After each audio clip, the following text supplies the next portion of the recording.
direction to our township solicitor. Okay, we'll move on to presentations. We're looking for presentation, Regional Governance Review. Megan McGlashan, please. Thank you. Hi, thank you for the opportunity to present the findings of the Regional Governance Review Survey. Environics Research conducted this on behalf of the region of Niagara, and we was run by a committee of the 13 CAOs. And before I get into the findings, I'm going to quickly talk about our approach, because it was very deliberate in ensuring that we developed a representative sample and a representative portrait of Niagara region residents' opinions and perceptions of governance in the region. So one thing that is important to recognize is governance isn't a top-of-mind issue for residents. If you were to call them and ask them what they would hope would be the result of the province's regional governance review, most of them would not necessarily understand or know what you're talking about. So keeping that in mind, we designed a questionnaire that progressively familiarized residents, when we called them, with governance in Niagara region, so that when we finally asked them about their opinions on the potential outcomes of the regional governance review, they were able to provide us with sort of informed opinions. So we conducted a telephone survey in late May or early June. We talked to 832 residents of Niagara region, which allows us to ascribe a margin of error of 3.4%. Why did we do a telephone survey? It allowed us to randomly select residents for participation, which means that we, along with quotas and then finally weighting according to census data, were able to sort of develop as I said, a representative portrait of Niagara region residents' opinions, perceptions. So to the findings, 3/4 of Niagara region residents feel well served by the current two-tier structure of municipal government. Only 1/5 feel though they're not well served. As I go through this, you'll see there's always a portion, in this case 4%, that don't really have an opinion. That's in gray. The majority of residents, or 57%, also think that the current structure of elected officials is effective at representing their interests when making decisions for Niagara region. Just over a third report that they think that it's ineffective. So one thing I want to note is a dichotomy by age in the findings. It's something that played out throughout the different questions we asked residents, is that in this case, younger residents, those who were aged between the ages of 18 and 34 years old, were the most likely to say that they can think the current structure of elected officials is effective. In comparison, and still the minority opinion among this age group, those aged 55 years and older were the most likely to say that it was ineffective. Now, as a follow-up question, we asked residents who consider the current structure effective why they think it's effective. And sort of common responses had to do with elected officials and them being easy to contact, responsive to residents' needs, and the officials being connected to the local community. The second most common response was, as I would imagine isn't really that much of a surprise, is they have no complaints. They haven't experienced any problems with service. Finally, the most common response was a caveat. This question was an open-ended question, so we just left it up to them to tell us what their response was, and then we later coded it, and in the top response was a caveat in that, yes, they think that the current structure is effective at representing their interests, but there is some room for improvement. A common measure, indirect measure of satisfaction that we include on surveys is value for tax dollars. We asked this question both of the local municipal and the region of Niagara level. The majority of residents consider themselves as receiving good value for tax dollars. As you note, there's a slightly higher percentage who say this for their local municipality versus the region of Niagara. It's something we see very commonly in this question. It has to do with residents being a little more connected to their local municipality versus the larger region that they live in. We then, at this point in the survey, started getting into sort of some of the particulars that might be the outcome of the regional governance review. We asked residents if they would prefer having separate councillors elected to represent them at the lower tier and regional levels, or whether or not they want one set of councillors elected to represent them at both levels. In this case, it was just too close to call, given the margin of error. It was really a split between preference for a separate versus one set of councillors elected to represent them at their local and regional level. So before I get into sort of talking about residents' opinions on potential outcomes of the regional governance review, I want to again just go right into talking about why we approached the way we did.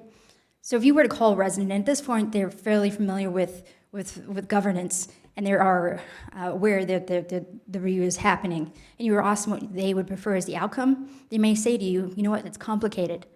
If you were talking about my ability to access services, get help when I need it, I would prefer scenario A. But if you're talking about retaining business, attracting business, scenario C might be better. But to me, it's most important that I get what I need when I need it. So therefore, I hope scenario A is the outcome of the review. So sort of capture that nuance, those caveats. We asked residents to firstly rank 8 areas of responsibility based on importance, and this graph shows you the outcome. As you can see, every one of these areas of responsibility are considered important by the majority of residents. The ones that sort of rise to the top are efficient delivery of services and easy access to services. We then provide residents with sort of an introduction to the regional governance review and potential scenarios of that review. The definitions we provide them briefly are the current structure or 2-tiered model in place now in Niagara region, the partial amalgamation of a few municipalities into one municipality, and finally, a total amalgamation of all municipalities currently within Niagara region. We then asked residents to state which of the potential outcomes would best deliver on each of the areas of responsibility, and this graph shows the result. In green is the portion of residents who said current structure, blue is the portion of residents who said partial amalgamation, and purple is the portion of residents who said total amalgamation. So the majority of residents expressed a preference for the current structure when considering delivering a strong sense of community and providing easy access to councillors. There is a detailed report of the findings. I really sort of ask you to take a look if you want to see some more detailed results. It also includes some of the other analysis we conducted to look at residents' preferences in terms of the potential outcomes. One of which is, when does it never depend? When do they never select each of the respective scenarios? For the current structure, 33% of residents never selected it, and that's in comparison to close to half and half, or 45% and 50% of residents who never selected partial amalgamation and total amalgamation, respectively.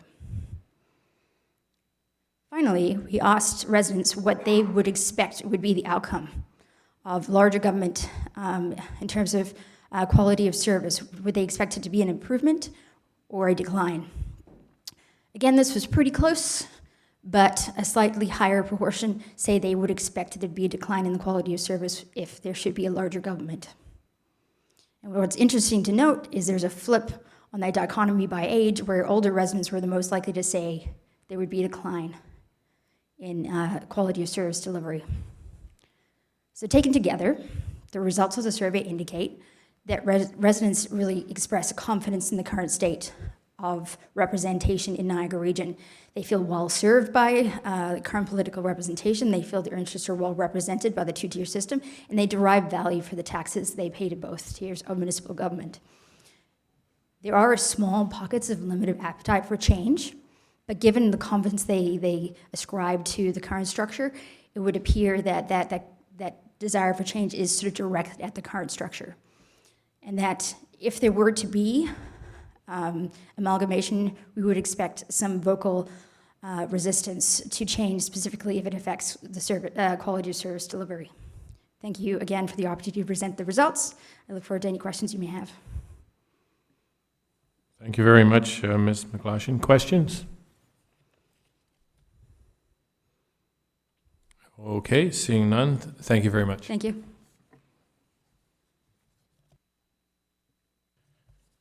Okay, we'll move on to delegations. We'll ask Dirk Homan to please come forward and make his presentation.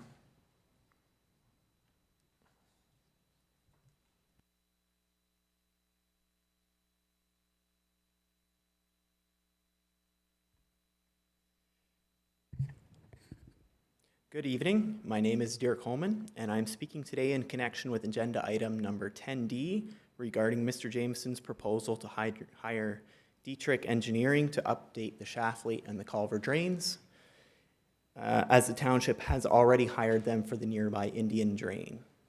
My family lives on Wilford Road between the Shafley and Culver drains. My grandfather first bought the home farm in the 1960s, sold it to my father, and today my brother and I operate High Hojo Farms on the same site where we grow swine and crops. We have struggled with how to achieve adequate drainage on some of our farms. We cannot seem to get the depth necessary to make the current drainage work. We hired a drainage company to drive over the field and make a GPS map of the elevations in comparison to the current drainage outlet options. And they conclude as well that the drainage outlets are not low enough. It appears that the Culver and the Shafley drains are in compliance with their respective engineering reports, and so we see the value in re-examining these reports. Regarding the Shafley drain, we are particularly interested in branches A and B and the section downstream.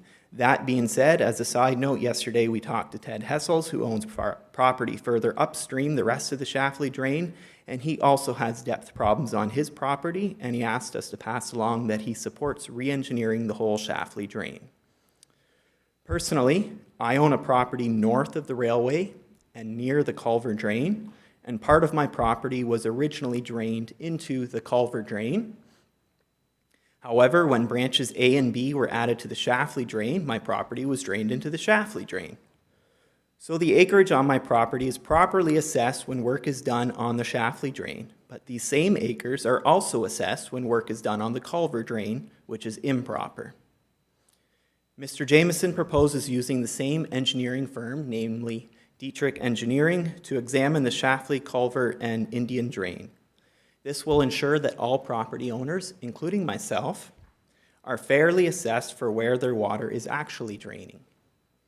High Hojo Farms and I myself personally are both in support of the current proposal. Thank you. Okay, thank you very much.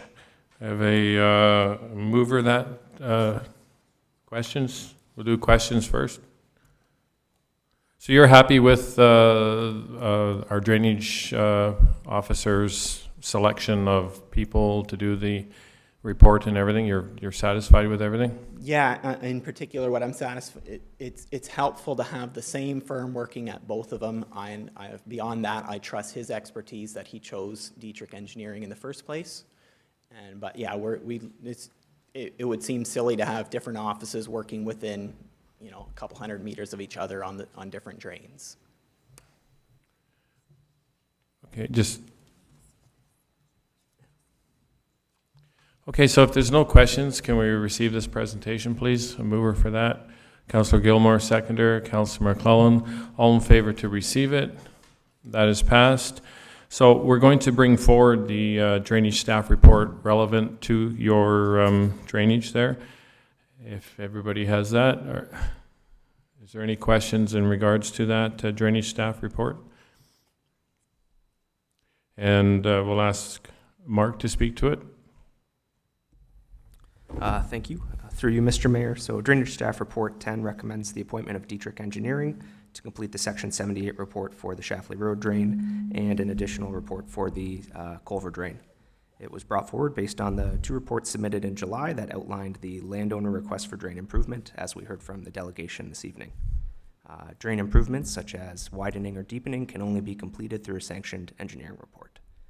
So as such, we are looking to identify and appoint Dietrich Engineering to complete the report, as they're currently doing work for the township on the Indian Creek Drain, which is in close proximity. By utilizing one firm, those drainage area boundaries will be cohesive. The data will be able to be shared between the projects, and the uniform project management between all three should help speed the process along. Okay, thank you. Any questions? Councillor Cridlin. Thank you, Mayor, and thank you for that report. My questions are more of a general nature, just in the financial part. So as I understand, I am, again, new to drains, but the engineer reports or this work, it's unplanned, and then so therefore the related costs will be unplanned to the township and the property owners when this kind of a undertaking happens. Through you, Mr. Mayor, yes, so drainage requests of this nature can come in at any time. Thank you. So currently, it's not something that we're budgeting for. May I continue a little bit with, it's all the same nature? Yes, carry on. Maybe if I just read them all. So again, based on the report, it looks like these studies with the numbers that you provided would be, if I took a midpoint, a little north of $250,000 each. And what I just wanted to clarify that there's a number that's 24.9%. So we would be, the financial part would be just that portion of the 268, if I'm reading it right. Through you, Mr. Mayor, so drainage reports through engineers can vary greatly, and that's why we have that range there. The previous assessment for the Schlafly Road drain for the township, we paid 16.5% of it previously. The main thing with the engineering report is the costs are borne to the lands that receive benefit. So previously, when the Schlafly Road drain was completed in the late 80s, the tile portion pump house that went to the benefit of the landowner, they paid $60,000 of the $87,000 total project cost. So that's kind of gives a picture. Thank you. I'm just trying to get a picture for 2020. So do we know when this project would be completed in terms of payment? Because I think our share, the township share, that will hit us the moment that we get the bill. Through you, Mr. Mayor, so the project would start 30 days after once the engineer is appointed, we provide notice to other regulatory agencies. They have 30 days to comment, and then work can start. Typically, there's an on-site meeting, and then there's about a year of design. Several meetings would take place with landowners, affected parties, and the design would take place. That would then be reviewed, so we're looking at about another year that would be under review through the Department of Fisheries and Oceans, Ministry of Agriculture, Conservation Authority, and then tender and construction would take place. So it's typically between a 2 to 3 year process. So there would be time to get there. Thanks very much. I'm just going to make notes for the budget then. That's great. Okay, thank you. Any other questions?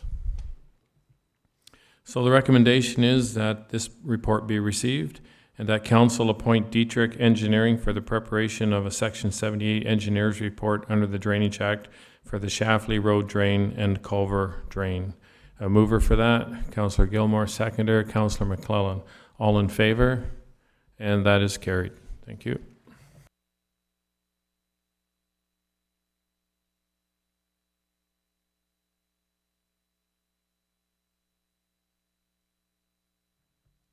Okay, just mayor's remarks. Congratulations, Marshville Heritage Festival. I understand they had a very successful event this year. On Saturday, September 14th, the Plain Bay Polo Center is holding their Polo for Health event. That's on Highway 24, north of Chambers Corners there on the left. And that's a big event for them on September 14th. I think I'm throwing out the first ball on that event. The Cops for Cancer Tour will be making its Wainfleet stop on Tuesday, September 17th between 12:45 and 1:15 p.m. It'll be over at the arena. The next NPCA board meeting is Wednesday, September the 18th. Wainfleet Fall Fair kicks off Thursday, September the 19th with a 6 p.m. With the skydivers and a parade followed by opening ceremonies. Regional Council also meets next on September the 19th. We're hosting our second community meeting on Monday, September 23rd at 7 p.m. at Wainfleet BIC, same location as last time when we did it on March 25th. I encourage everyone to attend, bring your questions, and it should be a very informative meeting. Police Services Board will be meeting next on Thursday, September 26th at the police headquarters in Niagara Falls, and our next regular meeting of council will be held on Tuesday, October the 1st. Now, one of the things you may have seen is our Wainfleet Fire and Emergency Services program. We're just starting it. It's called Wake Up Wainfleet. It started on September 1st. One of the reasons was our fire department went through and inspected 37 homes. And of those 37 homes, 60% were not compliant in regards to smoke alarms and CO alarms. So that's alarmingly high. So we've started a new program where we're opening up home visits during this program. So what you can do is you can contact us here and schedule a time that our fire department will come out free of charge and will come and look through your home and assess it for its safety. They'll test each smoke and carbon monoxide alarm and answer any questions that you may have in regards to fire safety. According to the studies published by National Fire Protection Association, working smoke and carbon monoxide alarm reduces the risk of death by nearly half. Most fires start in the evening when people are sleeping. Wainfleet wants to encourage the residents to participate in Wake Up Wainfleet. The first 50 scheduled people for a home fire and life safety inspection will be entered for a chance to win a $50 gift card to DJ's Roadhouse. And this initiative will make our township homes and community a safer place to live. This initiative is not for complaints. It's an educational program to increase awareness around fire safety and ensure your family is prepared in the event of a fire. If you have any questions, you can please contact our office here, the Fire Prevention Division. So the first 50 people that phone and get set up for a scheduled visit will be entered into the draw for a $50 gift card to DJ. So good incentive.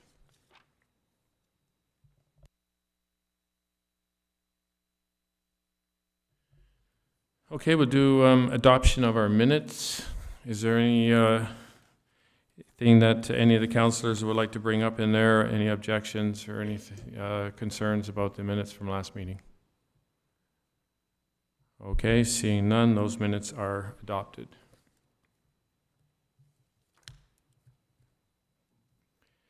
And we'll move on to the administrative staff report, provision of the public notice policy. And I'll look to our clerk to speak to that, please. Thank you. Through you, Mr. Mayor, to all of council.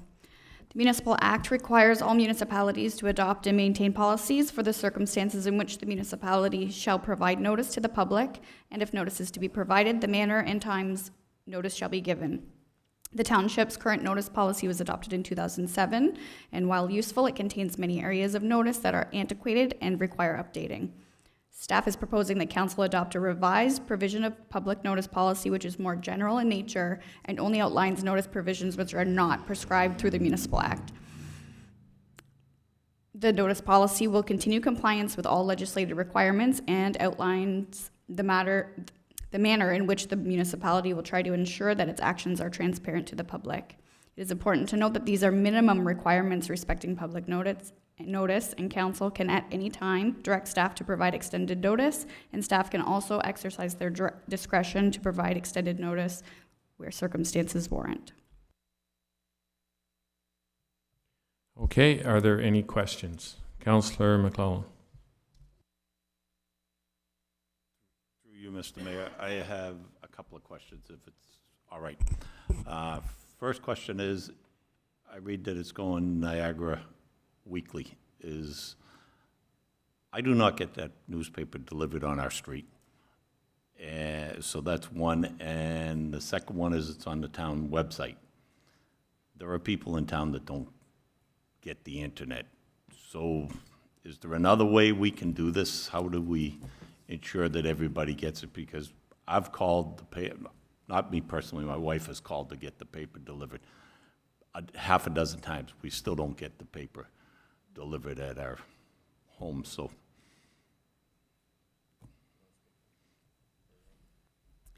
So through the policy, we have the newspaper, the website, and we can also provide notice at the front counter. But again, it's up for council to decide what that notice looks like, and we can incorporate any suggestions.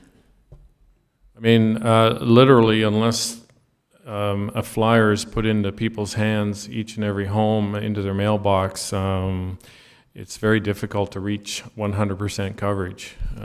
So we're looking at doing it in the most cost-efficient ways we can while reaching as many people as we can at the same time. It's cost prohibitive to put a flyer in everybody's mailbox, so we've struggled with how to do this. Perhaps the CAO has some comment. Through you, Mr. Mayor. Again, as noted, unlike some of the larger urban centers that have daily newspapers, here in Wainfleet, we rely on some of the newspapers that exist in our neighboring municipalities and that come into us. As staff, we were looking at the options that are available to us, and while there is no one paper that has the broadest coverage, the one that we sort of went with was the one that seemed to do the most, or the most broad coverage within the municipality. Again, in this day and age, there is such a huge movement away from hard advertising in newspapers and moving towards the electronic media. And that's one of the things that when looking at this policy, which was originally adopted back in 2006, 2007, we've tried to sort of shift the focus to some of the electronic means, because there is a greater uptake of website, of social media, of that type of advertising and notice than previously accounted for. But as the mayor said, there is no real ideal magic bullet for that, short of doing a mail out or a flyer to every single residence, which is really cost prohibitive for a municipality our size. Through you, Mr. Mayor, again, then pretty much everybody has cell phone service in town, and most people have an email address. Would there be such a thing as registering with the town your email, and there'd be a group email go out for this, and that doesn't cost a lot of money, I'm hoping? Through you, Mr. Mayor. Actually, that's an amazing idea, and one of the things that we sort of still have on schedule for being undertaken this year is an update to the township website. And some of the features of new websites do include the opportunity for residents or individuals wishing to subscribe to news feeds or news items. They can provide their email address to us, and when notices are issued by the township, whether it's a heated alert or notice of a public meeting or whatever, then we can use that sort of source of information to broadcast that out to individuals with cell phones or email addresses or whatever. So yes, that is a possibility. But again, at this stage, because we don't have that technology in place yet, and because this policy is intended to address a legislative requirement that we provide minimum notice in very specific ways, then we have not included that option at this time. Go ahead. Through you, Mr. Mayor, then at some point, can somebody in the township then make the phone call to the newspapers that they get delivered on every street? Because, like I say, I'm on a pretty busy street, and we don't get the newspaper. And Councilor Van Vliet's telling me she doesn't get it either on her street. So obviously, there's a portion of this community who's not getting that. Through you, Mr. Mayor, we can make that call tomorrow. Thank you. And we've actually spoken before about the voluntary email list here, and once we do get going with the new website and we have all this in place, we should be able to get information out to the, everybody who wants to be on that list. They've got it either on their cell phone or their email, so we're hopefully going to have that soon. So, okay, so any other questions? Okay, seeing none, recommendations are that staff report ASR 23-2019 respecting the provision of public notice policy be received, that council repeal bylaw number 46, 2007, being a bylaw to establish a notice policy for the Township of Wainfleet, and that council adopt the provision of public notice policy attached to this report as Appendix A. Is there a mover for this? Councillor Van Vliet, seconder. Councillor McClellan, all in favor? And that is carried.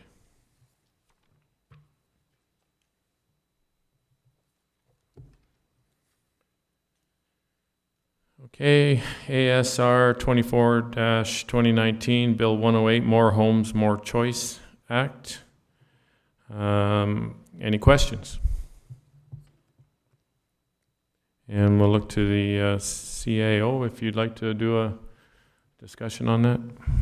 Through you, Mr. Mayor, very briefly, the purpose of this report is just to introduce to members of council the passage of Bill 108, the More Homes, More Choice Act of 2019. This is a new act that was put into place by the province of Ontario back on June 6th. And the purpose of the act is to support the province's housing supply action plan. In passing the legislation, what the province is doing is really effectively amending a whole bunch of existing laws to attempt to address various issues identified through their Ontario Housing Supply Action Plan as priorities to get more housing and more opportunities for housing into the province.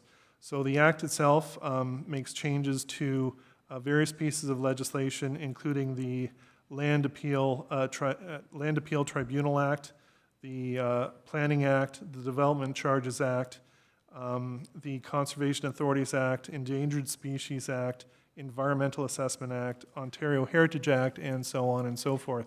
The report, again, provides a high-level overview of some of the issues that we are currently exploring because although the legislation has been passed, there are a variety of pieces of regulation that must be enacted in order to give a framework, if you will, for us to work within.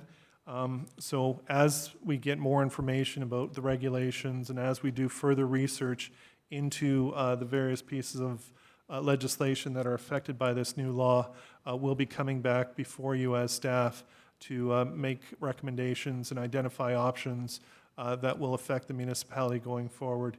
And I can say that the first one that we're really focusing on at this time is the Development Charges Act and changes to it, because it is facing some significant tweaks that will affect the way development charges are collected, the way they're calculated, the way they are implemented going forward.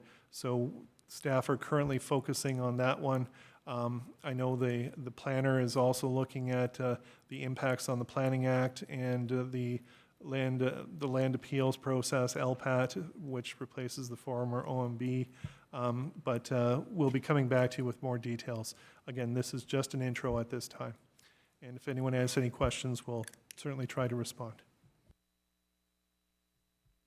And in regards to the more houses portion of that, I've met with Minister Clark, I think 3 times. There is a very pointed movement in Ontario to develop more housing, to look after the what they are calling a housing crisis, which is driving up the prices of houses past affordability. When you really get into it and look at it, it's very, very interesting, and it's a complex problem, but that is something that will be affecting us here in Wainfleet as we move forward. So, any other questions? Councillor Cridlin. Thank you, Mayor. To the CAO, I probably missed it, but just under the development charges, and again, a great review of something, again, that's very complex for a small community. But is there any specific timelines or windows there that we have to know about in terms of decision-making under the development charges topic? Thank you. Through you, Mr. Mayor, we are, again, at this time, still doing our research. We actually have a conference call set up later this week with the consultant that the township has in the past utilized to undertake its development charges reviews. So we're having that call Thursday afternoon, and we'll be able to come back probably to the next meeting with a more detailed update. Again, the act has come into force in effect, so it's in effect right now. Some of the regulations, again, are still forthcoming, so there are some uncertainties at this time about when the whole act will be in play. But at this time, from a development charges point of view, we're status quo until we come back with further recommendations. Okay, any further questions? Okay, seeing none, the recommendation is that ASR 24-2019 be received for information. May I have a mover on that, please? Councillor Cridlin, seconder. Councillor Gilmore, all in favor, and that is carried.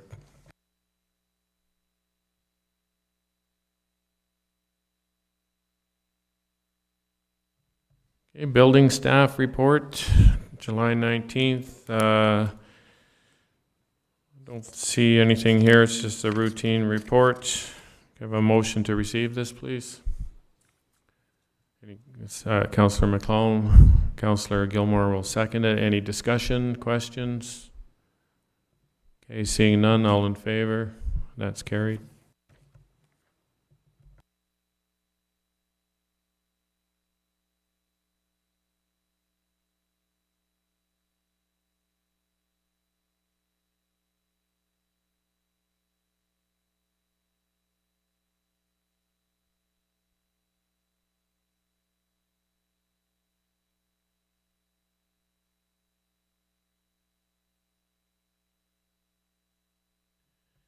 Okay, and from our Manager of Human Resources, we have this memo. We'd like to receive that. Is there any questions first on that? Seeing none, motion to move it, please. Councillor McClellan, second it. Councillor Cridlin, all in favor, and that's carried. And moving to the BA staff report 16-2019, we ask our bylaw officer to speak to that, please. Excuse me. Thank you, Mr. Mayor. Through you to council, this report, as you will see it, there has been amended. We just found some mathematical errors in it that we corrected. Just honest mistakes. Apologize for that confusion. But this is just a stat report for monthly actions for the month of May.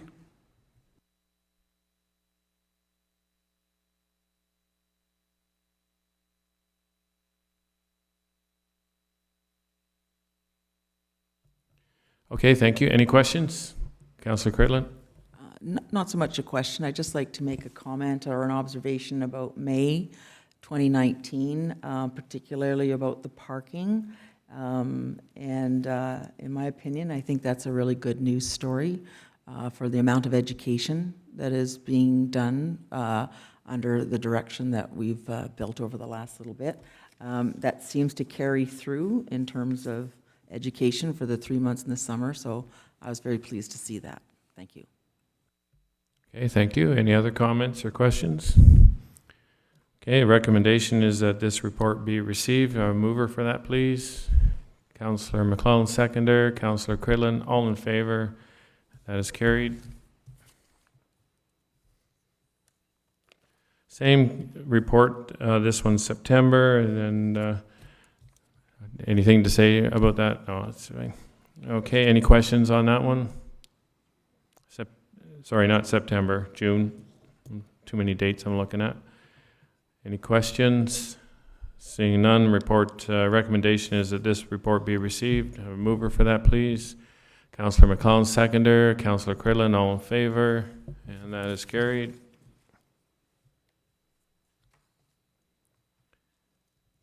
And now we have one for July. Same thing. Any questions? Seeing none. Recommendation is a report be received. I have a mover for that. Councillor McClellan. Seconder, Councillor Cridlin. All in favor? Got a pattern going here.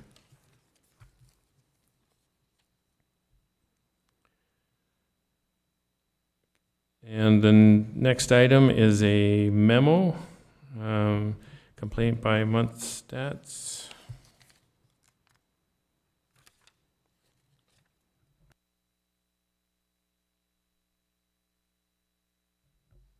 Okay, any discussion on this memo? Through you, Mayor, is it the memo or the memo and the chart? So, both. Together, go ahead. No, again, just a comment. Again, I think this is a new report that we've seen that helps us understand complaints and seasonal changes. But again, just a lot of work to pull together that many numbers. I like looking at numbers, so the more visuals, the better it is for me. But it did tell me that, you know, we're kind of a steady 10-ish a month. Peaks and valleys for sure, but that might be indicative of, you know, handling things at the level we're handling for our population. So I thought that was a good report. I was happy to see it. Okay, thank you. Any other questions on that? And a motion to receive that, please. Councillor Van Vliet. Seconder, Councillor McClellan, all in favor? That is received. And moving to the drainage staff report, 011-2019. I'll look to our drainage superintendent to speak to that, please. Thank you, through you, Mr. Mayor. So the Ellsworth drain starts just east of the Hutchinson Road in Haldimand County, ends in Wainfleet and the Big Forks drain close to Mar Road. This spring, a resident contacted the township about bank erosion and maintenance concerns on the Ellsworth.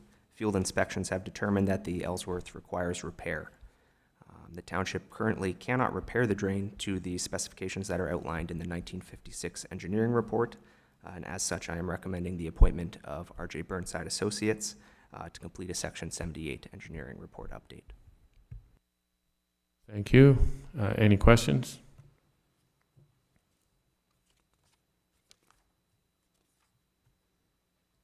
Certainly some interesting photographs in there that we'll be working with. Okay, so recommendation that this report be received and that council appoint R.J. Burnside and Associates Limited for the preparation of a Section 78 engineer's report under the Drainage Act for the Ellsworth drain. We have a mover for that, please. Councillor Cridlin, seconder. Councillor Van Vliet, all in favor? And that is carried.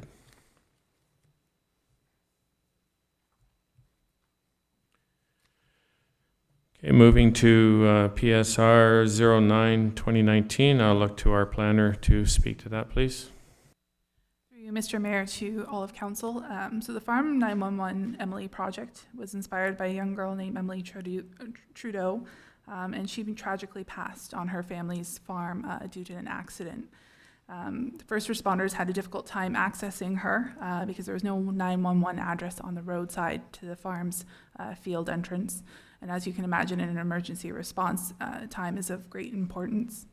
So the founders of the project recognized that no one should have to wait helplessly for first responders to find them, and that a civic address to a vacant farm field would make all the difference. The Niagara South Federation of Agriculture has endorsed this project, and they had previously requested that council direct staff to report back with implementation for the project, being to assign farm addressing to vacant farm properties.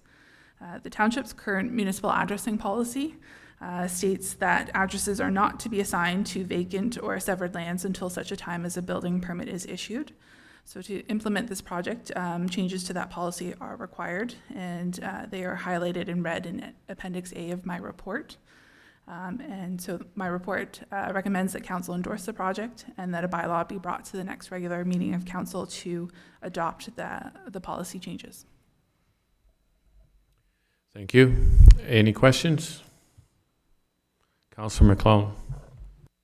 Through you, Mr. Mayor, reading this, it sounds like this is going to be voluntary to the farmers. how does that help us if some do and some don't? You know, either we should be making it mandatory and they have 2 years, 3 years to put it in place. Some of these farmers own a lot of land. We don't want a $5,000 bill going out the door to them, but to me, it's either all or nothing. Like, it's, how do you find it, right? You can't call and say it's the old McClellan farm that 911 doesn't know what it is, right? So they all should have a number on them. Yeah, at this time, the proposal is it is voluntary and the cost is borne by the landowner. Your point is well made. I don't think anywhere else, perhaps, we could have the fire chief speak to that, because no, he doesn't have that information. Yeah, there has been no talk about it being, mandated at all. So any other comments on that? Councillor Cridlin? Through you, Mayor, to Mr. McClellan. One of the meetings in October I was able to attend, and again, the uptake on this is still rather slow, so it certainly could be something that gets looked at maybe after a voluntary implementation to see if there is a lot of interest, then maybe it does roll out to mandatory. I'm not sure that answers it, but it is something very new, so having a policy in place, I'm happy to see we've got something started, and then we could maybe measure it and see how it is in a year. Thank you for that, Councillor Cridlin. Any other discussion on this? Councillor Cridlin? Thank you, through you, Mayor. Again, a nice staff report. In terms of the recommendations, could we possibly add, in addition, obviously, to notifying the South Niagara Federation of Agriculture, perhaps this is something that's worthy of going out to all municipalities, saying that we've implemented this when we do, and maybe Roma and CFFO. That, again, reaches out to all the farmers that might be willing to participate on a volunteer basis. Just two other small things, the fee structure, you did comment on that. Maybe we can always make sure it's linked, so one isn't out of sync with the other, that they'll always go up together whenever the residential one goes up. And then there was, again, another small, because I don't know how the fire dispatch works. Let's say we have 100% uptake. Then what does that do for dispatching? And again, that's probably to the chief. Does our bill go up for dispatching or something like that? So our dispatching contract is by per capita, not by the properties. And so as soon as we update our addressing through MPAC, that updates dispatch and through Belcad. So it's done automatically through the computer systems when addresses are created. No change. Councillor Cridlin, when you said they both go up, what were you, physically the signs going up, or were you referring to? My apologies, just the fee structure, so that they're linked together. So in agriculture goes up, then residential go up, because the fee for the actual putting in is the same regardless, unless there's a little bit extra cost for the one that we're implementing, but just so that it's cost neutral to both parties. I look to the planner to address that, please. Through you, Mr. Mayor, to Councillor Cridlin. So it's just one fee in the bylaw. So whether it's a new 911 address because of a building going up or a farm 911 address, it's the same fee. So it's the same one fee in the user fees and charges bylaws. Okay, any other discussion and questions? Councillor Gilmore. Thank you, Mayor. I'm just wondering, picking up on what Councillor McClellan said, maybe if it's not too onerous, we could get an idea of the potential financial impact to making it mandatory. I do agree that it's a little wishy-washy to leave it open-ended, and so I mean we could consider phasing that in over a period of 2 or 3 years, but yeah, I'd like to at least see the numbers. So, but you know, unless it's a big job to get those numbers, we can get the initial report and then pick it up. But I think it's important that you know we make it take steps to make it mandatory, because otherwise it's not totally useful.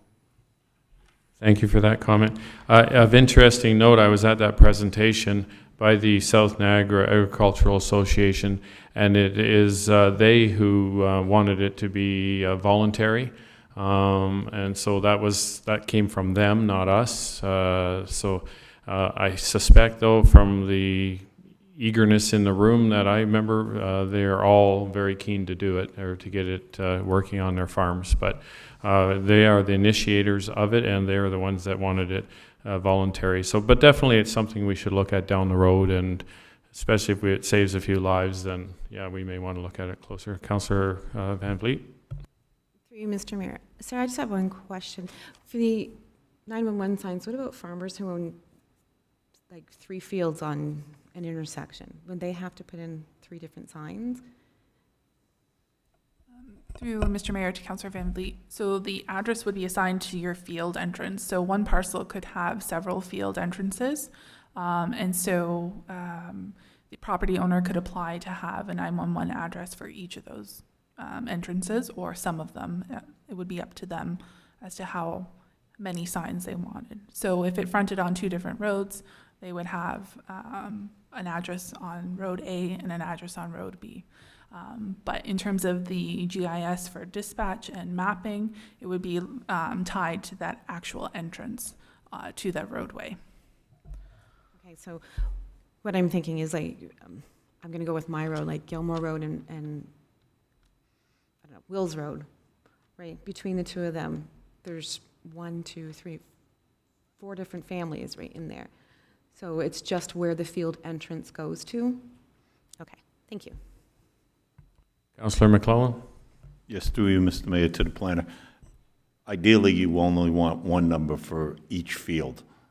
Is that correct? Because, well, each entrance, or no, it should be to each field, because, like you say, you could be on 2 streets, but as long as there's not a hedgerow in the way, you can see through that field that there's somebody working there or there's something wrong. Like, I don't want to drive the price up to farmers, right, that have 3 entrances on 150-acre parcel and say, okay, now that's going to cost you $450 when it should cost them $150.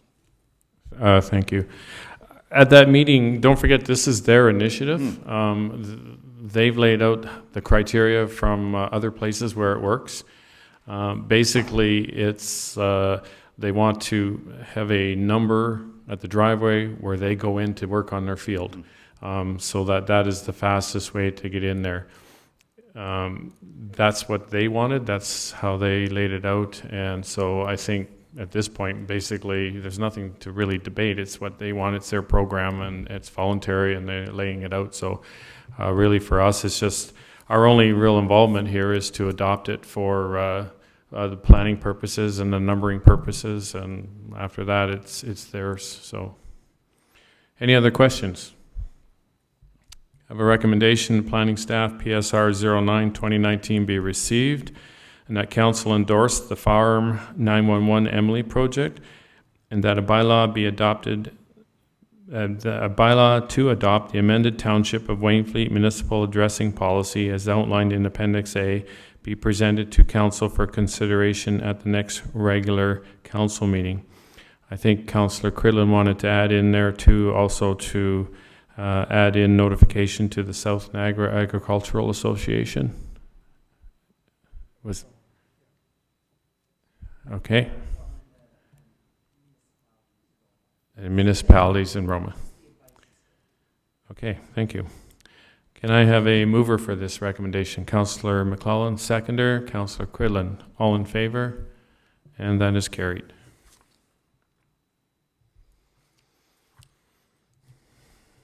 Okay, PSR 10-2019. I'll look to our planner to speak to that, please. Through you, Mr. Mayor, to all of council. So when the Committee of Adjustment is considering applications for a severance or consent, they often impose conditions that address specific municipal concerns as it relates to that application.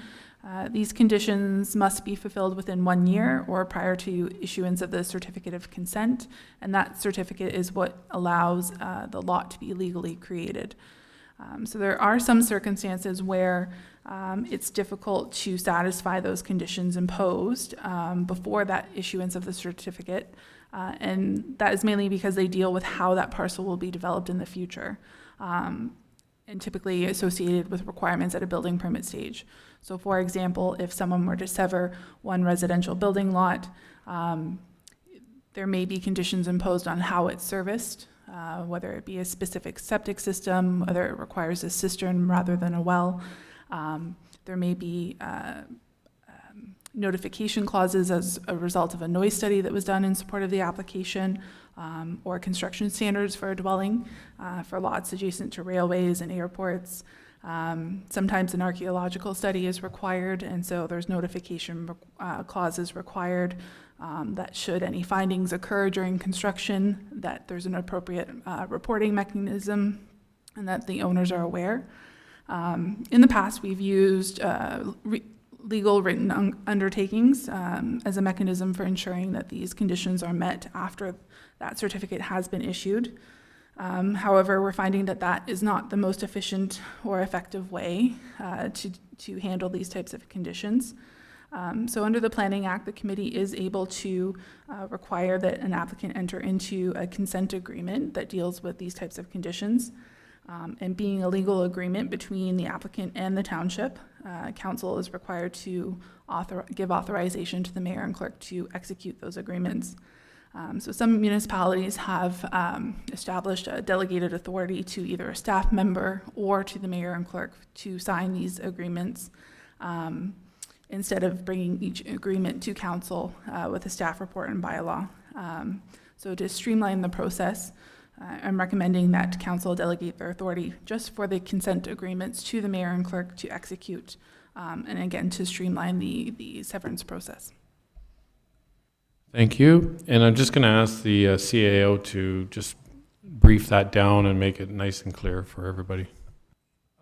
Through you, Mr. Mayor.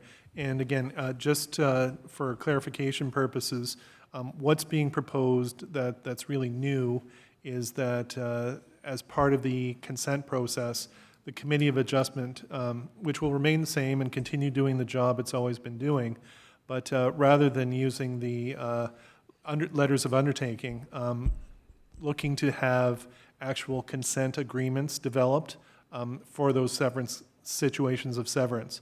And when such consent agreements are established, it's the municipality that has to legally enter into them and to make them binding. And the normal practice would be for an agreement like that to come before council with an explanatory note saying, this is a consent agreement as requested by the Committee of Adjustment. Will council please authorize it? And then 3 weeks later, having a bylaw go through authorizing the mayor and clerk to actually execute the consent agreement. So what the planner is proposing at this time is, in order to sort of streamline that approvals process, after the decision by the Committee of Adjustment to require a consent agreement, having a sort of pre-delegated authority to the mayor as an elected representative of council, and the clerk as sort of the independent record keeper of council, to execute those agreements without need for a staff report to council and without need for a subsequent bylaw. Again, it's a streamlining process, and it would sort of assist the planner and the Committee of Adjustment in conducting their duties. And really, it's a timing thing. So totally an option available to council, and it is one of the best practices being utilized by municipalities to sort of, again, streamline and eliminate bureaucracy and red tape and all that stuff. Okay, thank you. Questions? Okay, seeing Councillor McClellan. Through you, Mr. Mayor, we would still get the Committee of Adjustments reports to tell us that they recommended, so we would at least know what was going on. Yeah, the Committee of Adjustment, all that work stays the same, and instead of coming to council, it'll come to myself and the CAO to sign off and do it that way. It's just a more streamlined, quicker, efficient system, less red tape. That's really what that aspect of it speaks to. Councillor Cridlin. Thank you, Mayor.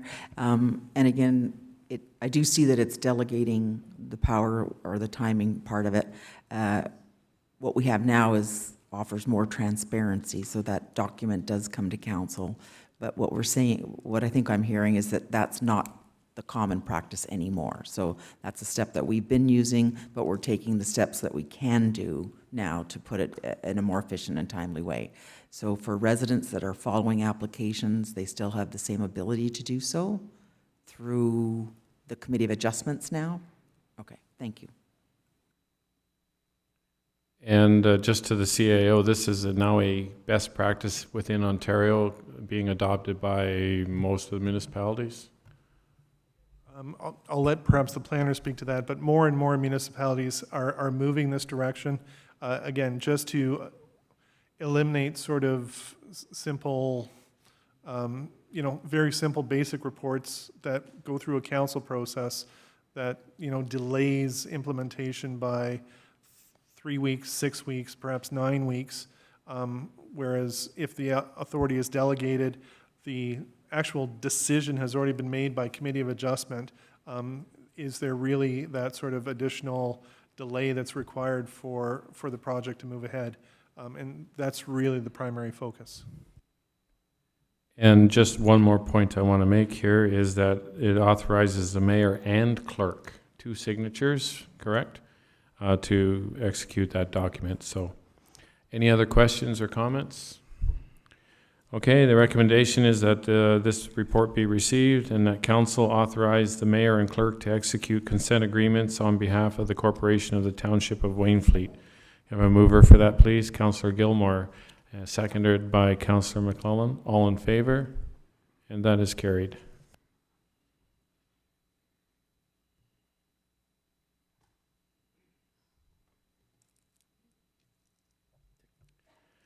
Okay, we're moving on to our Public Works report, Public Works number 11-2019, and I'll look to our Road Superintendent, Operations Super, all those titles, to speak to that, please. Through your worship, to all members of council, this report was a report that was deferred from the July 9th meeting, and it was so council directed staff to try and receive some public input on the matter. Staff organized an open house in the community hall to display and discuss the various options with the public on August 28th, 2019. And I want to thank the mayor and members of council that did attend, as well as the staff that joined us that evening. The residents in the direct vicinity of Gents Road received actual letters in the mail, and they were mailed out on July 29th. And an invitation to the open house and staff additionally advertised the Welland Tribune, St. Catharines Standard, and Niagara This Week, the township website, social media, and that was to invite the general public to attend as well to supply their input.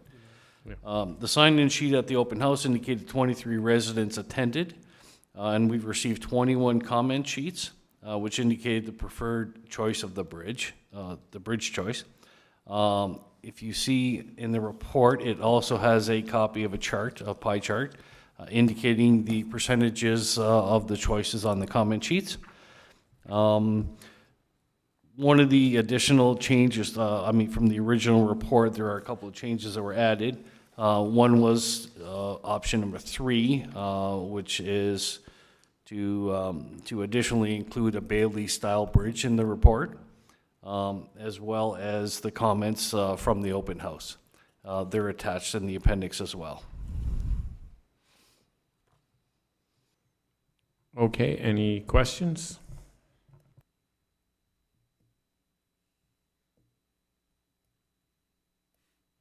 Okay. Councillor Gilmore, did you have one? Or? Well, I guess so. Richard, through you, Mayor, to Mr. Nan, where do you propose that we go now? Through your worship, again, there are several choices and options available in the report the council can choose. My point is still to recommend the long-term sustainability of the bridge, but council can choose and based on the recommendations of some of the comments at the open house, council can choose any one of the options ahead, but we do need to start planning for the future, whether it's next budget or in the subsequent budget in the following year. but we need to make a decision which direction we want to go so we could start pre-planning for that, that type of structure. So the recommendation is that we go with a concrete bridge that as being the best option, but we certainly need to have that decision tonight. We're going to try to ratify this and have a good discussion on which option we wish to go with, and we'll start with the comments from the CAO. Very quickly, through you, Mr. Mayor, as noted by the operations manager, long-term, the replacement of the bridge with a concrete bridge structure is the most ideal situation. That said, we are facing a financial reality that perhaps means that we cannot go to that full extent at this time.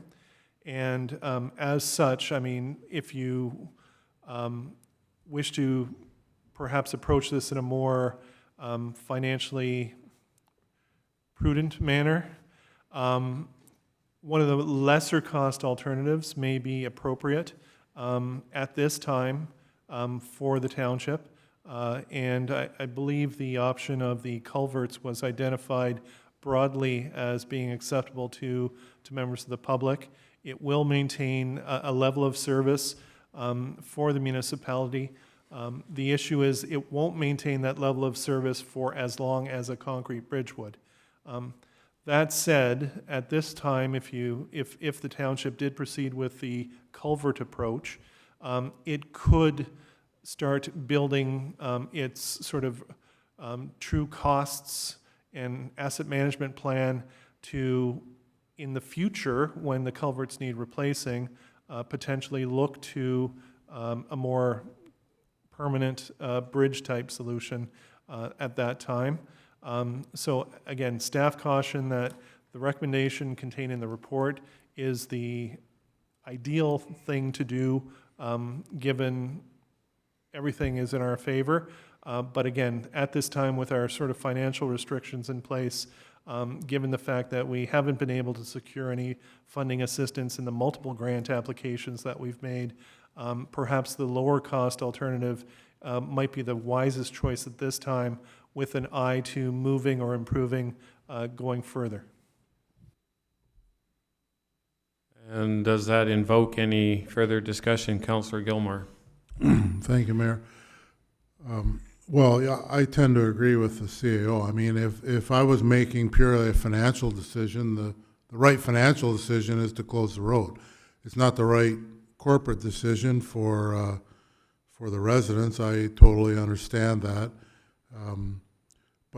And the other thing, if we had 3 crossings in the township, then I'd be with you. But when we have 13, all built in the same era, or generally built in the same era, it's too big of a project to take on, and considering all the rest of them that are coming down the pipe, that the majority of those are more significantly used than this one. So if we're going to have to set a course of action tonight, then my recommendation is that we approve the culverts and move towards that, move towards funding that at whatever time that the Director of Operations feels necessary.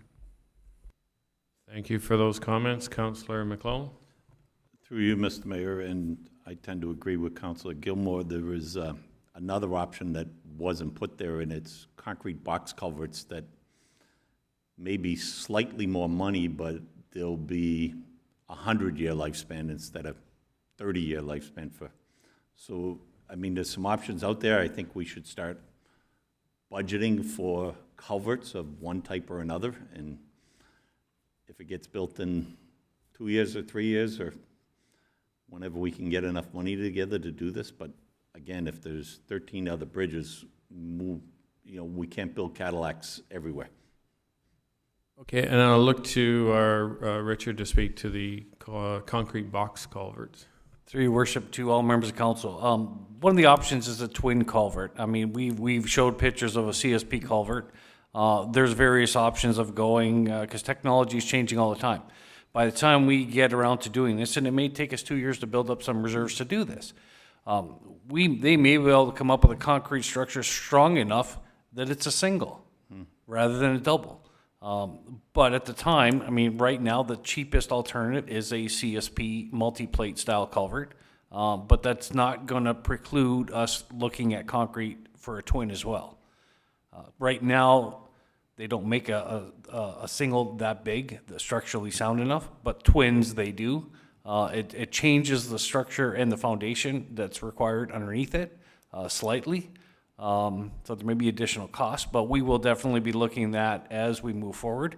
We're just trying to get a handle on which direction we want to go as far as, you know, the full-blown or a medium approach. If council chooses one option, if that's the option that council chooses, we will definitely consider the twin culverts as well as, you know, any type of concrete box-style culvert that we could do. Thank you. Any other questions? I have one. The NPCA, initially there was some resistance there to the twin culverts. Where are we on that now? Through your worship, to all members of council, yes, NPCA was very reluctant at the beginning. Then they basically told us that they wouldn't support us in that endeavor. But they've reviewed, and as well as the fact that we did lose our drainage superintendent to them, I think had something to do with that. But they're very confident in the program that was started and now is continued through our existing drainage superintendent, Mark. They're very confident that we have a good handle on the drain system. We are out there doing inspections regularly, especially after storm events. And so they're confident that they're not going to have the potential blockages that could happen with culvert style approaches. So they're not as reluctant on that end, and we've literally proven to them that as long as we can create the size opening not to restrict the flow of water, they would support it. So we've pretty much proven that aspect, and they're, like I said, our drainage program and our drainage superintendent that has done a long way to improve those that fact for us. Thank you very much. And my own opinion echoes everyone else's in that the concrete is a great option, will last a long time, but it's just not financially feasible for us to do that right now with so many other pressures that we have and the number of bridges. So if there's no further discussion, I'll read the recommendations. Councillor Van Vliet, you're good? Okay. The recommendation is that this report be received, and that staff continue to monitor the Gents Road Bridge to ensure the safety of the public using the roadway, and that should the bridge be determined to be unable to safely support public traffic, that the bridge be closed to traffic without delay, and that council consider building infrastructure reserves as part of its annual budget process to finance a future replacement structure, and that the preferred replacement structure be a double culvert style bridge to be installed whenever it can be managed, 2 to 3 years, whatever. So that's basically the recommendation. Do I have a mover for that? Councillor McClellan, seconder. Councillor Cridland. All in favor? And that is carried.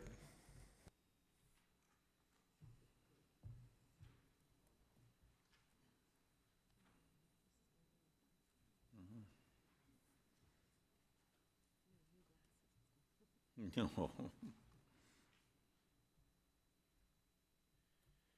Okay, we're moving on to the correspondence. I'd like to draw attention to item 188, the Royal Canadian Legion Ontario Command Military Service Recognition Book. And they have a request for sponsoring advertisement in the Military Service Recognition Book. Could I look to the CAO for comment on that previously, the history? Through you, Mr. Mayor, this is a request that has been before council in previous years as well. In 2018, the last time it was here, I believe the request was actually denied, just simply because we did not have the financial resources available to participate fully in light of other priorities. Okay, any discussion on that? Everybody's looked at the price list. Councilor McClellan? Through you, Mr. Mayor, we kind of set a budget out early in the year. Where do we stand on that? Is there some money left to do this, or? Look to the treasurer to speak to that. Through you, Mr. Mayor, to all of council. So there was, council does have a budget line for $1,200 for smaller one-off requests or extraordinary requests that could come through, but it's for the whole year, $1,200.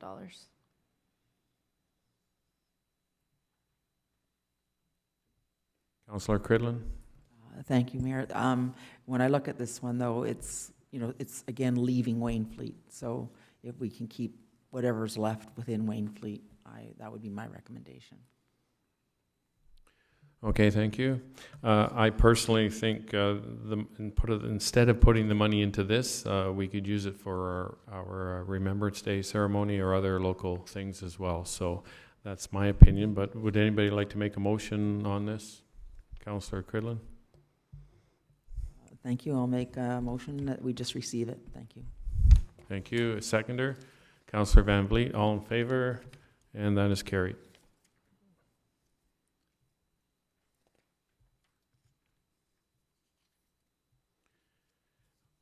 And I'll draw your attention to number 211 from Port Cares, request for donation for 2019 Port Cares dinner and auction. And is there any discussion on that? Councillor Gilmore. Thank you, Mayor. I would move that we also receive this for information. However, I would suggest that if we want to help them far greater than if we just make a small donation, if we all made an effort to show up to the dinner and the auction, they'll receive a lot more money from Wainfleet than if we made a little donation. So I believe it's sometime in November, and I would just encourage as many of us and staff that could attend to attend, and they'll receive their funding from Wainfleet that way. Thank you. I actually ran into the CEO this morning at the United Way launch, and we had a discussion about my services as auctioning as part of our donation in one sense. They already have a live auctioneer, but we were cooking up some interesting stuff there, so that may be one way that we can contribute as well. The only problem is it conflicts with a budget meeting at the region, so I have to wait and see on that one. So, okay, so a motion to receive this by Councillor Gilmore, seconder, Councillor McClellan, all in favor, and that's carried.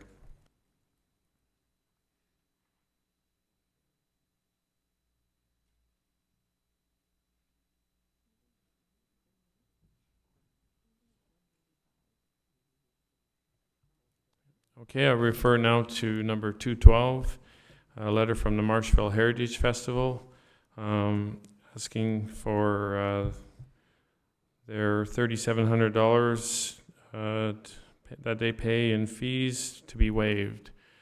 Discussion, please. Councillor Cridlin.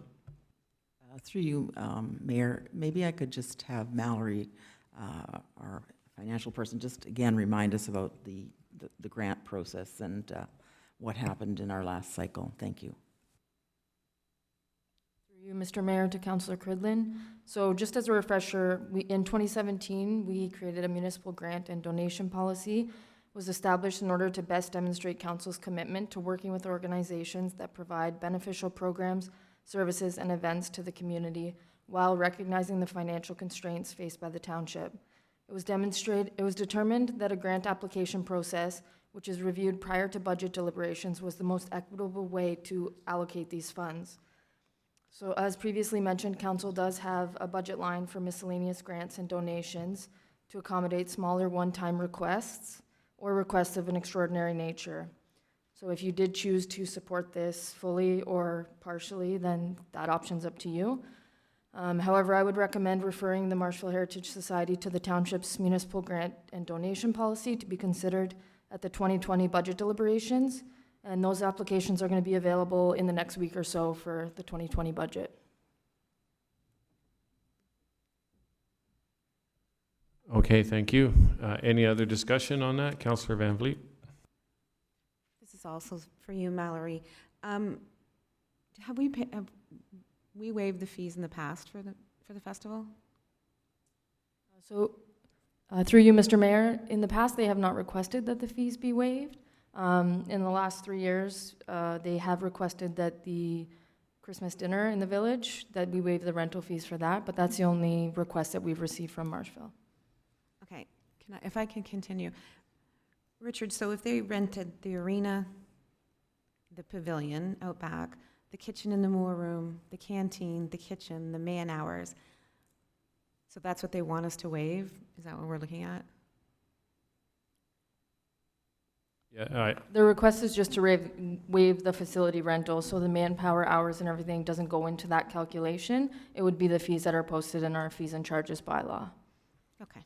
And how that started was I was approached by somebody from that organization that said, we understand the fair people don't pay any fees. Why are we paying fees?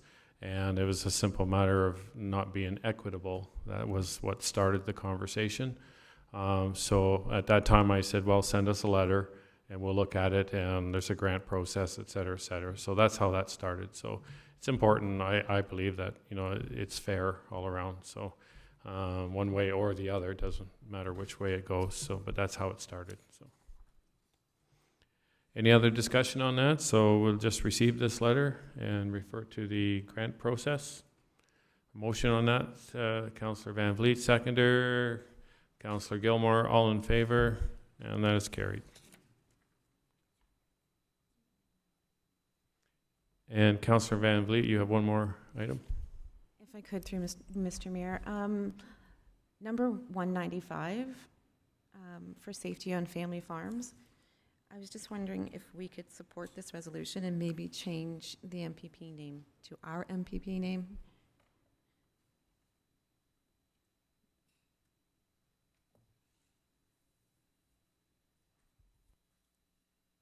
Okay, and just digging it out here, and ask the CAO to speak to that. Through you, Mr. Mayor, again, item of correspondence 195 relates to a resolution regarding enforcement safety on family farms that was passed by the municipality of Chatham-Kent, and requesting municipalities across the province to resolve that the ministers, the provincial ministers, work with fellow MPPs and agricultural leaders to find a better way to ensure stronger enforcement of existing laws to ensure the safety of Ontario's farm families, employees, and animals. So that's really the matter that you would be considering supporting, and it is consistent with the municipality's strong agricultural focus and support that we've traditionally attempted to provide to the farmers and agricultural industry. Any discussion? Councillor Cridlin? Thank you, and thank you for pulling that one out. So with the letter that they put in, this is just a technicality. Do we do our own resolution, or I'd like to do what the other township did and or endorse just their letter. So I see on number 207, it was then just an endorsement, but like Councillor Van Vliet, I would like to see the whole resolution with our MPP, if we could facilitate that, please. Through you, Mr. Mayor, if you so direct, we will draft a letter that is specific to Wainfleet and our constituency area, separate and apart, and ensure that it's circulated broadly as requested. The alternative is just simply endorsing the motion or the resolution from Chatham-Kent. So either option, it's council's choice. Okay, any other discussion? Could we just do our own resolution? Okay, Councillor Van Vliet, would you like to make a motion? I would like to make a motion that we do our own resolution. Thank you. It's a real thing. Thanks. Okay, and that motion was, I couldn't hear you very well. Sorry. For resolution regarding enforcement for safety on family farms. I'm thinking like protesters and such. Okay, thank you. Can we have a seconder on that? Councillor Cridlin, all in favor? And that's carried.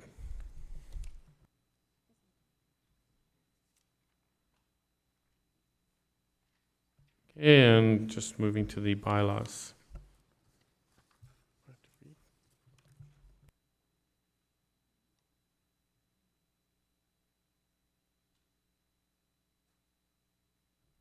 Okay, so first bylaw. Let the following bylaws be read and passed this 10th day of September 2019. A. Bylaw number 58, 2019, being a bylaw to repeal and replace bylaw 67, 2016, being a bylaw to govern the proceedings of the Township of Wainfleet Council, the conduct of its members, and the calling of meetings, deferred from July 23rd, 2019. Number B, bylaw number 64, 2019, being a bylaw to appoint a building inspector for the corporation of the Township of Wainfleet. C, bylaw number 65, 2019, being a bylaw to appoint bylaw enforcement officers for the corporation of the Township of Wainfleet. And D, bylaw number 66, 2019, being a bylaw to repeal bylaw number 46, 2007, notice policy. Have a mover for that, please? Councillor Cridlin, seconder. Councillor Gilmore, all in favor, and that is carried.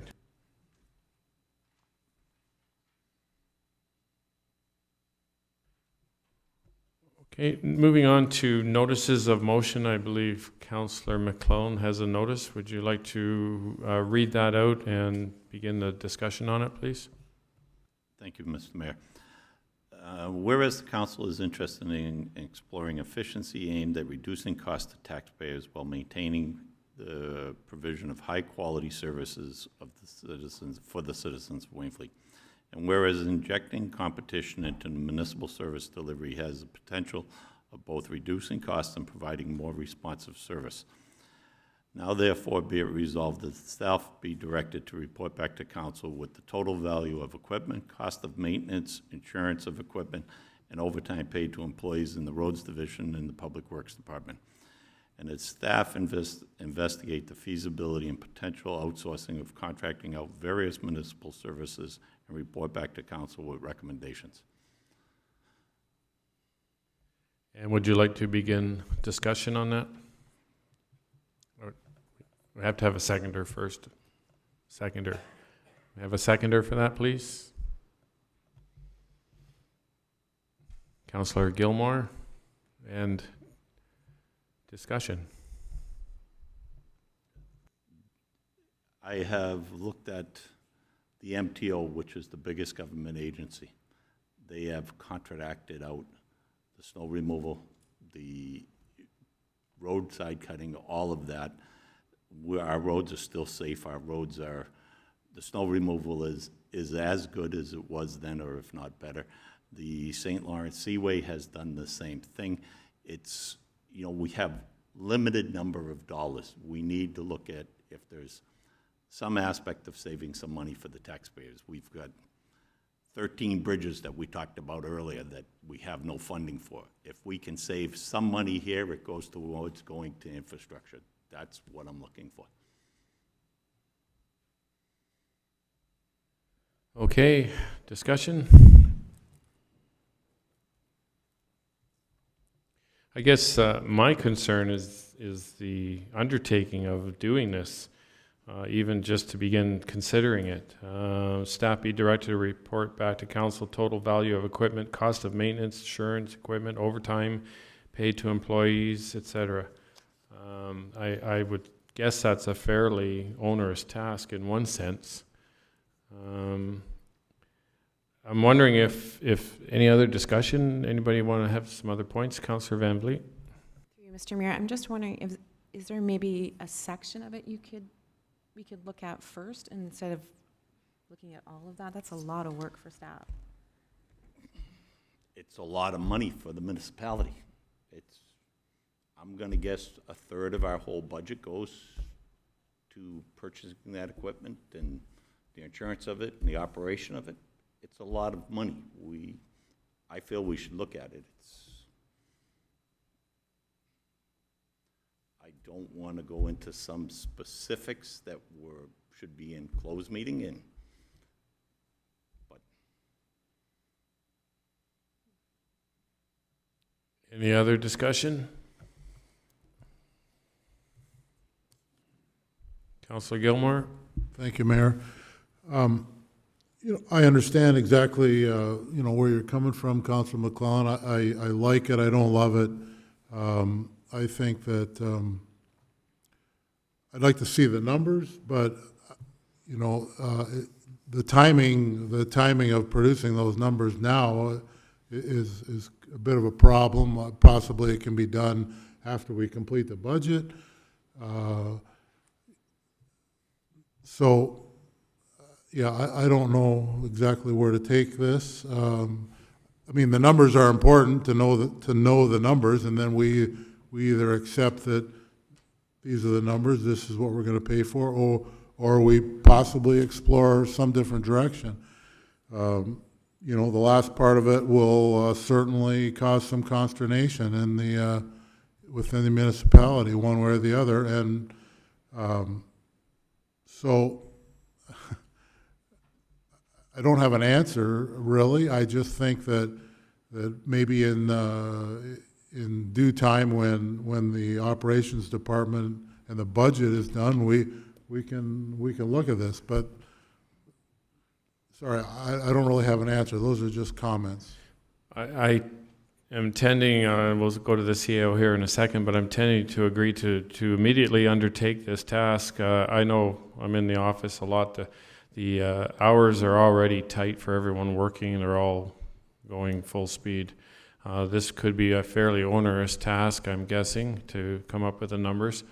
I'm wondering if we should, we'll hear from the CAO, but I'm wondering in one sense if we should not maybe just defer this for a year, and within that year we can start to look and try to see whether we can start putting together some numbers or some costs, but I don't want a hard date or anything like that there. We'd have to have this done by, so perhaps the CAO could speak to this. And again, on behalf of staff, thank you for consideration of staff. I know the capacity of staff in the finance department is strained at the best of times. Moving into some of our development charges review issues that we're dealing with in the changing Bill 108 landscape, looking at some of the budget things that we're going to be facing, looking at the fact that we are still attempting to assemble information with respect to the audited financial statements and waiting on information so that we can complete our financial statements based on information provided by various other external agencies that feed into our statements. The proposal is certainly very meritorious. It's a good idea. Unfortunately, from a timing perspective, similar to the bridges, this moment isn't really the best. So if council could see its way to give us at least a little bit of breathing space to be able to move forward with the projects that we already have on our desk before moving to this new one, I think on behalf of staff, we'd very much appreciate the opportunity. And again, I think everyone recognizes the merit in doing these types of investigations, and providing the opportunity for us to do it deliberately, completely, and fully is probably the best approach that I would recommend. And Councillor McClellan. Through you, Mr. Mayor, and to the rest of the council. There is no date on this. There's nothing said I wanted it in 6 weeks or 5 weeks. If it takes you till the next budget, that's fine as far as I'm concerned. But before we do the next budget, we should have the information in front of us, not a lump sum like we got this year. Right? That's what I'm asking for. So before this year's budget is done, we've approved it. So it's before we go to the next one, we need to know where we're going or what it's actually costing us. Oh, Councillor Cridlin. Thank you, Mayor. And again, thank you for bringing a motion forward. It does help to discuss these things. I can add to the list that the CAO came through. I mean, the amalgamation question mark still is over all of us, including staff. And the tool that I'm looking forward to is the asset management. And again, I think things will happen when we start adopting that culture. I think it will either continue to force us to be looking at the ideas that you're talking about now. I don't see doing this before 2021 budget, in my opinion. So I'm wondering if we could have a motion to defer this to at least a year down the road, and then we could, maybe take another look at it at that time. Any further comments, Councillor Gilmore? Thank you, Mayor. I wouldn't recommend deferring the motion because then we revisit it. I think I would suggest that we request a progress report within the next 12 months. So anytime between now and next September, we get a progress report regarding the ability to report back to council as the motion states.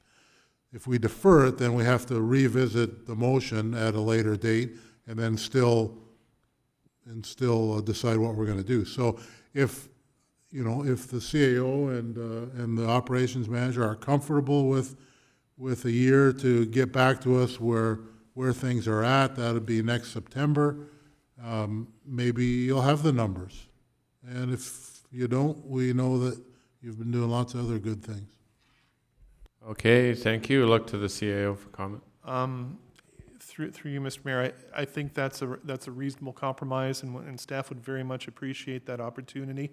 And one other point I would like to make, and I'm remiss in not identifying the pressures faced by our operations manager and operations department with the various tasks and projects they're assigned with, and they will be playing a huge role in working with finance to assemble these numbers. So again, my apologies for not recognizing them in my initial discussion, but the additional report back within a year on the progress or the status of responding to this complaint would I think be very much appreciated and would give us at least a little bit of breathing room and ability to perhaps at least flesh out the full extent of what's being asked. Councillor Cridlin. Through you, Mayor, thank you. If we are going down this direction, we do talk about provision of high-quality services not being impacted or possibly even being improved. So I want to stress that we have those measurements already? So again, a larger burden on the staff if we're going to go in this direction. Easy to cut costs and cut services. Again, if we've got the year to think about it, maybe there's something that comes back that says in preparation before we actually consider outsourcing. These are the drivers, the risks, and potential benefits in a municipal setting. So I understand completely in a profit setting, but I'd like to see something as a municipal person. I've not seen the outsourcing benefits and costs, just in generic. Okay, so would Councillor McClellan be okay with us amending this to begin the process and have a progress report in 12 months? Yes. Okay, can we make that amendment then? Do it? Okay. So it's been moved, seconded. So with that amendment, all in favor? Opposed? Okay, that's carried.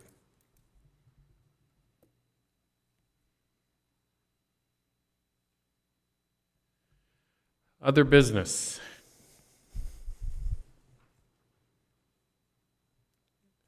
Okay, seeing no other business. Oh, I believe Councillor Cridlin wishes to speak to.